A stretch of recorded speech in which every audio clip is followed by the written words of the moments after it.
I wanted to briefly go through this super short article, just because you know, our hometown representing Indigenous people in London experience more discrimination than other minorities, report finds. So I wanted to Was look at this into. protest. I was at this protest too. I was at this January protest. 2019. Yeah, I'm pretty sure it was at this one. Yeah, because I remember they did the circle thing. Everyone was dancing in the circle. But yeah, but we do that every time, you know? Yeah, but this one was fun because it was right Dundas and Richmond, just right in the Yeah, thick of no, like downtown. literally every Indigenous protest that I've been to has done this exact thing. It's always great. And I'm pretty sure I'm behind this person's head. Pretty sure I would have been because I think I had hurt myself, so I was not doing the dancing, but I watched off to the side. But I did some of the marking or the walking, marching words. MP should be required to podcast with their constituents. Yeah, Peter, come on my show, you coward! Oh God, I protested him for so many things. Anyways, let's read this shitty.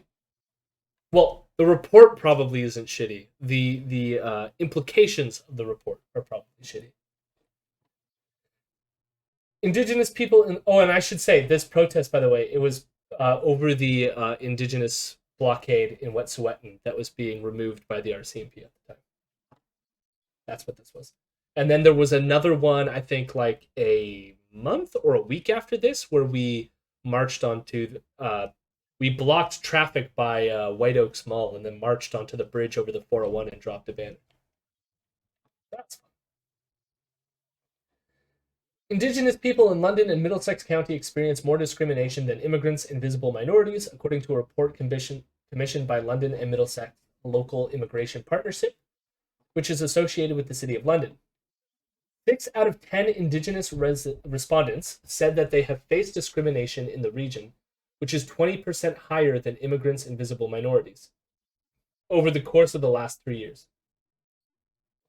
All groups experience negative outcomes as a result of discrimination, including feeling powerless, discouraged, and depressed. Indigenous people tend to experience more negative emotions and psychological distress. According to Dr. Vicky Esses, one of the authors, she's the director of Western University's Network for Economic and Social Trends, the umbrella organization for 7 research centers in the Faculty of Social Sciences. According to the report, Indigenous people tend to face discrimination at school, work, or when applying for work, or in public settings like on transit or at parks. They felt they were being targeted because of their race and ethnicity. Immigrants and visible minorities reported facing discrimination in the same places and for some of the same reasons, except they also sometimes felt like they were being targeted due to their accent. You were going to say something, Vienna? No, I didn't Oh. think I made any noises. I don't know. Maybe it was a general consent noise or like a or something like that. I don't know. Yeah, maybe. The large percentage of discrimination directed at these groups was by white individuals, obviously. I don't think we should have any form of discrimination in our society, says Esses. Well, I mean, nice sentiment.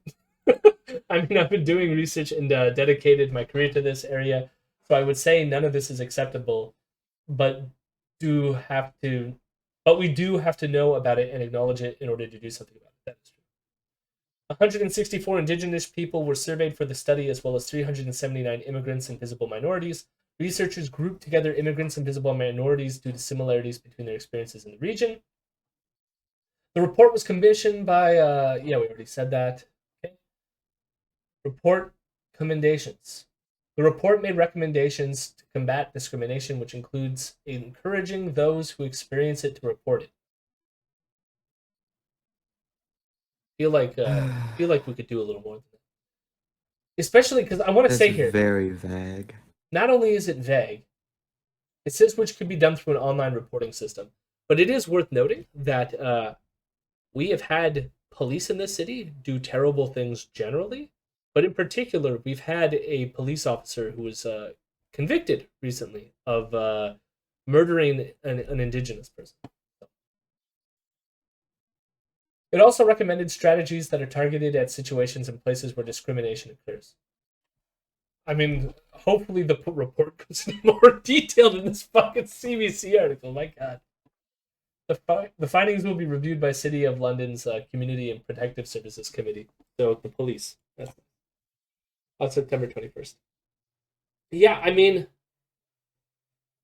that's a depressing end to the, well, I mean, depressing total, but like even more depressing end to this because it's like this is a structural thing that's happening in the city. It's happening in a lot of cities, but like the reason why I wanted to read this is you got to think of what's happening in London. Like we are in many ways. I think what did they like market test stuff here? We're like the quintessential Yeah. average city of Canada. That like I think the best example is like McDonald's when they wanted to test whether or not there's a market for veggie burgers. They offered the veggie burger first at like London stores before like anywhere else. And the same with Tim Hortons. They did their Beyond Meat stuff earlier here before trying it elsewhere in like other places. And so like to that extent, like this is going to be a problem everywhere else just as much as it is here. But it's also connected to all the other sort of like white nationalist shit that happens in the city, combined with the fact of the killing of the Afzal family, uh, and the murder of Deborah Christrom, who's the Indigenous woman that I was referred to before. And Caleb Tubiela who was Yeah. thrown off the Well, balcony yeah, by London cops last year. Sorry, fell yeah. off the police as cops broke into his apartment. I mean, like, because I could just imagine that it like they didn't need to like physically do it. They were probably exacerbating his trauma. Like, even if he was the one to jump rather than being shoved, the Yeah. cause was the police. You know what I mean?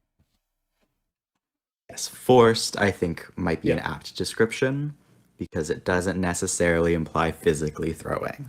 Yeah. I also did it to another black man in London last year as well. But that one wasn't really reported on because the dude survived. Whereas Caleb died, and then the police refused to contact his mother at all regarding what happened to her son. For like weeks because it happened in March and the protests weren't until May because nothing was really released or known about how the circumstances had happened. Yeah, and then also like it ties into the fact that like there are a number of reserves just south and also downriver of London that have drinking water advisories and that have had them for years now. And that's worth like highlighting because when they want to say like, oh, like it's hard to meet our promises because they live like in hard to reach areas, it's a 10-minute drive basically from where I live right here. Yeah, and their water is poisoned by the City of London's sewage draining into the Thames River, which Oneida Nation of the Thames uses to source their drinking water. And because London hasn't had any upgrades to its water filtration systems since it was a city of like 300,000. Like the water filtration was supposed to max out when London got to 300,000 and they were supposed to build something new that long ago. This reserve downriver from us doesn't have clean drinking water. Yep. And they are, I think, it's like 2 or 3 kilometers away from the water pipe that goes from Lake Huron. It's Lake Erie. I feel like it was Huron though. That services a nearby white community, Yep. and it ends like right before it gets to them, and has like I believe that the province has refused to. I went to a number of events about it in 2019 when events still happened. Like this one. Yeah. Um, except it was more like a few info sessions held by Oneida. Yeah. But the province has refused to expand that water pipeline to Oneida Nation of the Thames because of bullshit jurisdictional issues mostly. Yeah. I was gonna And say, like, I couldn't remember what it was, but it was jurisdictional issues, wasn't it? It was like, well, we somehow need yeah, to coordinate how all the people like really think that like we will accept you building the pipe here, and because these things can't all coordinate, we just aren't gonna do it. Yeah, but it's like I don't know. It feels like if people do not have appropriate water, there's probably some sort of executive way that you could just fucking override it and get it done. Or maybe try a little harder to convince the municipalities to get on board in something. well, think about when the water crisis happened in, was it Waterford? Well, Like, whenever the water crisis that happens to like non-indigenous people, of yeah, it's course they solved fucking within move on it. Yeah, weeks at most. yeah. Like, Well, look at the stink they made about Walkerton. Now, granted, like a lot of people like Walkerton, died that's what I was or thinking. got like injured by like E. coli and shit, right? Well, the thing is, it's happened more than once, so I just assume you meant somewhere else, not like a lot of places, like the shit breaks and like crap happens. But like, yeah, look how fast they fixed these things. Yeah, it's one of those like the state is capable of mobilizing to solve these problems very quickly. There just isn't the political will to actually do it. Yep. And again, that's one of those What is like, this? Are you guys maybe kidding me? politicians should be a little bit more concerned. And maybe that would keep people who were shittier out of politics also. If they knew that they were going to be, let's just say, held accountable Yep. in a much more direct sense than it is generally meant with politicians. And Aiden G2, thank you for the follow. Again, hopefully you're not a bot. Underscores and numbers always get me paranoid. So if you are a bot, stop being a bot. But if you're not a bot, welcome. As Jugmeat said in 2019, if it happened in a suburb or Montreal, it would have been fixed yesterday. Yeah, exactly. Exactly. Talk in chat for a gifted sub. Thank you. You don't have to do that, Muta, but like, very kind of you. That is very nice. Not you, Viano. I mean, They want the bot. listen, I had to watch 2 ads today just to mod the stream, okay? Fair, fair. Uh, and like another like, you're right about like political will, but like even it's at every level. Like if this municipal report thing, like I'm glad. Like in some ways, I'm like, do we need a report? You mean the same city where angry racist anti-vaxxers were so angry at tyranny they threw rocks at Justin Trudeau? You mean this the same city where like racial murders keep occurring? Like that oh yes, of course there's going to be discrimination, right? So it's like yes, but like okay, you did your report and then the recommendations are like, well, if you don't like racism, report it.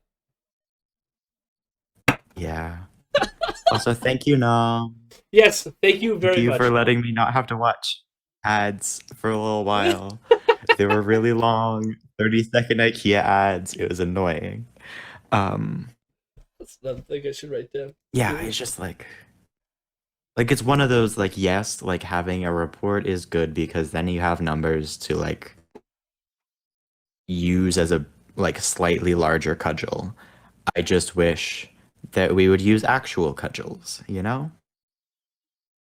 And then bringing in protective services is just like again, like if you want not to relitigate this, but like Deborah Christian died because the police officer refused to take her to see to get medical help and let her die in the back of his police cruiser.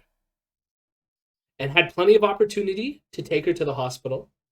He was just like, I'm not going to do it, and sat in the car while she died and didn't do anything to help her.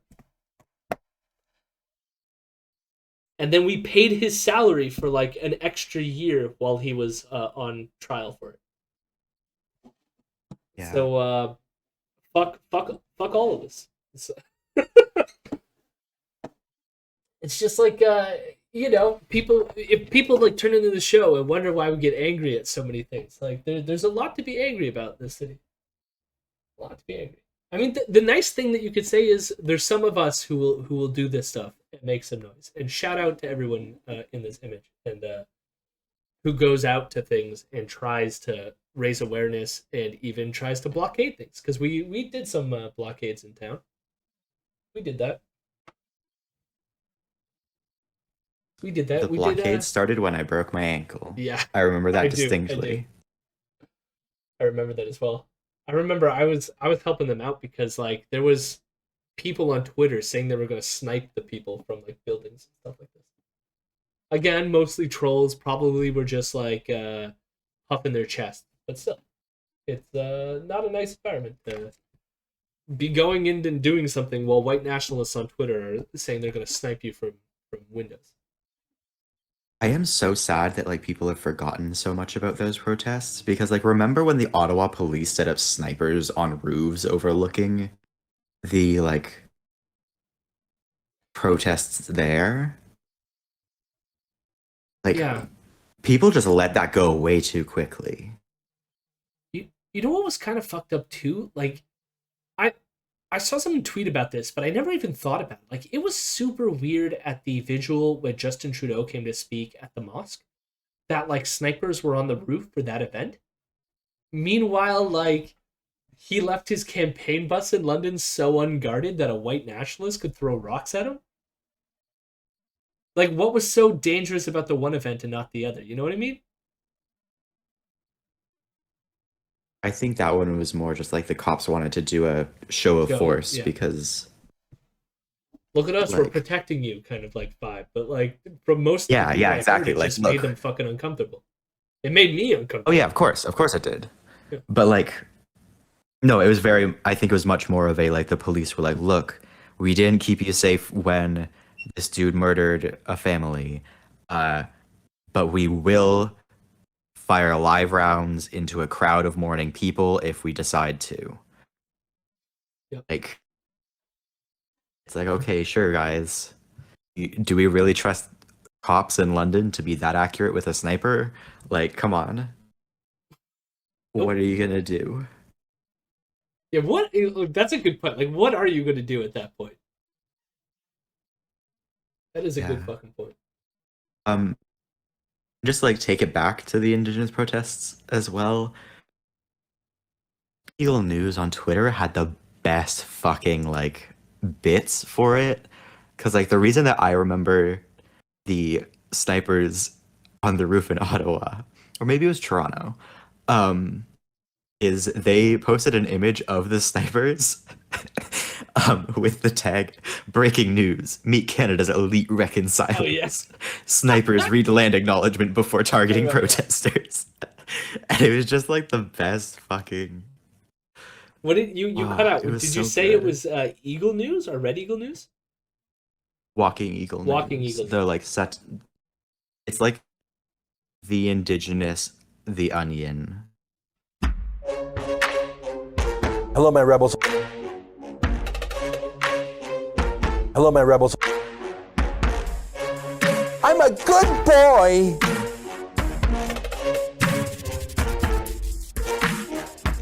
I'm a weirdo.